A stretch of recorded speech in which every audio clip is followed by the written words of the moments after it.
What's going on, guys? Today we're going to be talking about BAH increases for 2025, what that means for you, how to analyze it. Does it make sense to rent or does it make sense to step into home ownership? Obviously, if you're on active duty, that can pose its challenges because you never know really how long you're going to be somewhere. And then if you're serving in the Guard or Reserve, when you leave your current home of record, you also want to know what these increases look like going into 2025. So that's what we're going to break down. So what I first want to share with you guys is going to be the DoD releases its 2025 Basic Allowance for housing. Now, what's important to note here is that the average amount that has increased is 5.4%. Now, it is definitely market driven. That went into effect as of January 1st, 2025. Now, if you're on active duty, you're going to start seeing that increase already, with an estimated $29.2 billion being paid to approximately one service members for these BAH in total. Now, one thing that's important to note, again, is to double check where your current allowance is. So then you can appropriately budget for that, especially with your move. If you're looking like the other couple months ago at like changing duty stations, again, this amount has increased that you need to double check on. So I'm going to show you guys two additional things with this. So one, I'm going to talk about like their Basic Allowance housing pamphlet that they have and some of the important notes that come with that. So one thing to note when it comes to understanding the policy and what they do is that BAH rates are not necessarily based on what the housing market is. It's based on what the rental market is. And it also doesn't factor in things like taxes and insurance that if you were purchasing a property. Those are things to consider when you're going through that process because in some areas, for example, you go to Arlington, Virginia, the BAH definitely outpaces what a mortgage payment's going to be. But in a lot of places, when we look at active duty service members purchasing property, maybe looking at multifamily properties, then we typically see them making money on the transaction because you definitely need to have an exit strategy on the active duty component. And if you can rent out your property and make a profit, that's awesome. But for people, some people at least, we see them paying hundreds of dollars in we could say, quote unquote, upside down situation. Now, long-term strategy is going to depend, or your strategy is going to really depend on what you want to do, both short-term and long-term.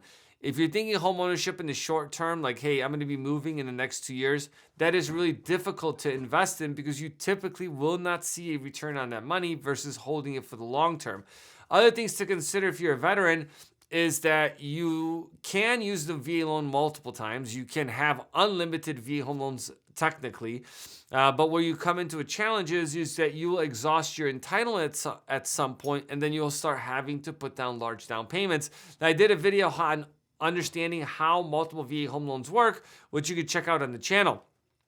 But there's other loan products that exist. Now, in the coming months, we're going to do a lot of investor strategy videos for the veteran community on how to maybe leverage different loan products, leverage the VA home loan maybe to get you to a certain point, and then start multiplying that. It is a bit complicated. We just did an initial review, and it was like 30 some pages, which technically would be well over like 6 hours worth of content. And nobody wants to watch that in one straight video. But let me share with you guys back to the BAH calculator where you guys can check it. And I will drop that in the description below so you guys can access this.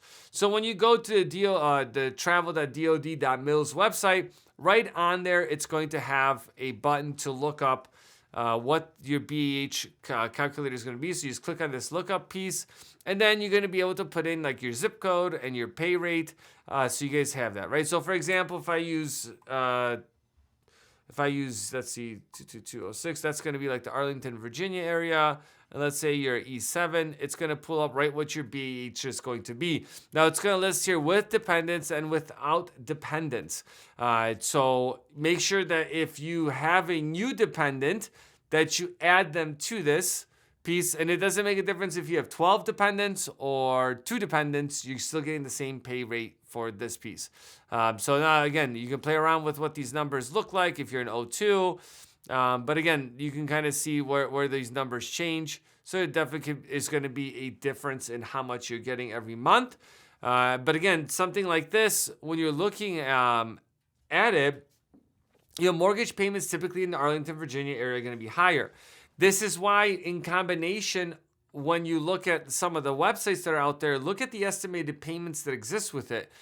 Take a look at a different couple sites. Some allow you to put your VA disability, like not VA disability, but put in your veteran status so it can change it to 100% financing on that property.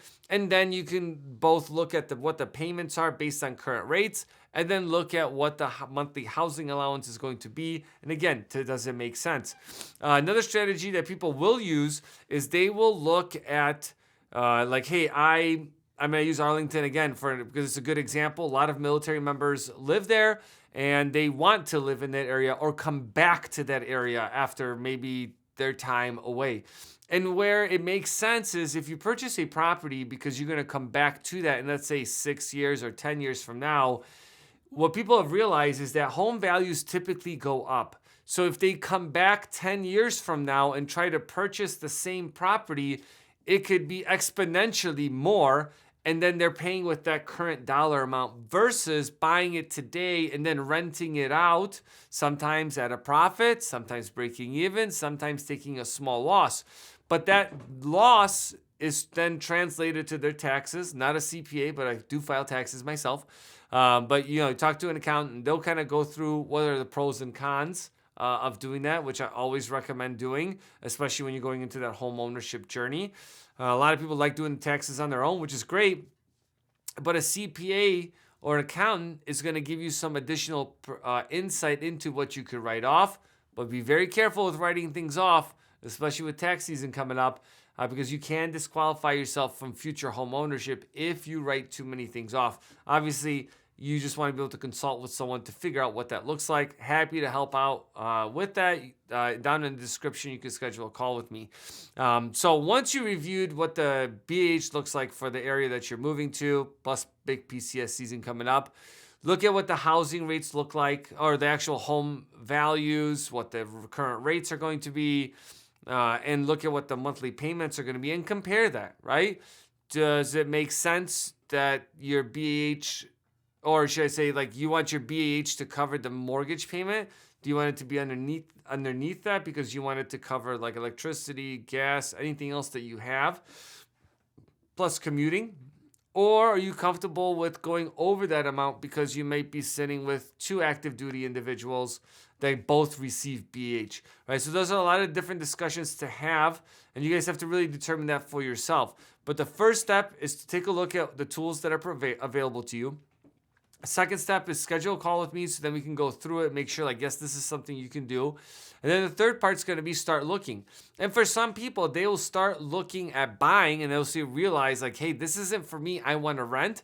And then the opposite can happen. You might be looking at rentals and you might look at homes that, you know what, based on build quality and what my monthly payment's going to be, it actually makes more sense to actually buy a property.